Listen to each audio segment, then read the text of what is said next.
as they come up on a bus from Virginia, they come here, they see, they understand really what happened aboard that airplane on Flight 93, and it's been a tremendous success. It's great to see that passion and energy still from these 40 heroes, and we want this to last forever. So educating the next generation is part of what the Friends of Flight 93 do. This field trip is all about, if you don't learn anything else today, you know, you're going to hear a lot of facts and figures and stories and narratives, and you're going to see images, and you're going to talk to different people throughout the time. You're going to see a wall of names, you're going to see the crash site, and all of that is important only if you take something away from it. And the hope is that what you'll take away from it is that 9/11 was a day that was meant for tragedy but can be used for good. And what it's calling out is the lasting scar on the landscape from the plane crash in 2001. The architect's trying to draw you back to the fact that even though you're here 16 years later, when you make it down to the crash site, you're going to see a scar from 16 years ago that still exists today. History is so incredibly powerful. They would say those are the people that saved the United States Capitol when we couldn't.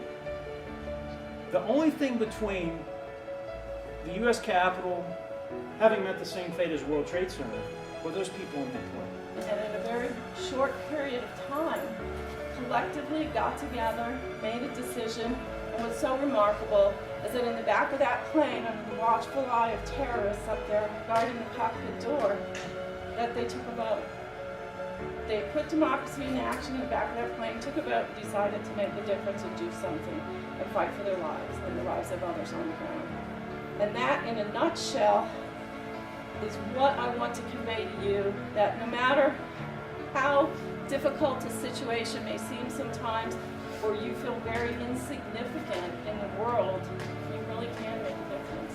And that's what the 40 people on board Flight 93 did that morning.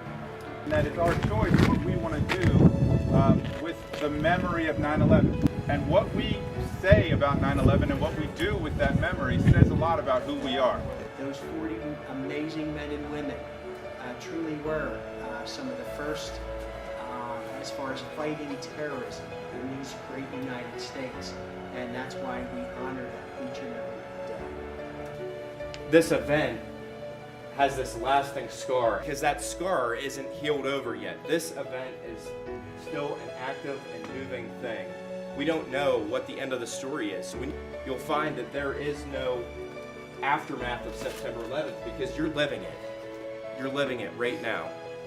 On the back of everybody's shirt it says we have a mission. All right, the mission is to share stories like the one of Flight 93 about tragic and terrible events that were meant for harm, and to turn them upside down and use them for good. So what I would ask after you leave here, try to remember their voices. Try to think of them, and one day your consciousness of this event, it's going to come out of here somewhere, and it's going to come up and remind you to do the right thing, or to be dedicated to something, or someone, or some idea. It's going to remind you of that. And when that happens, when you never forget their voice, the people out there, they never die.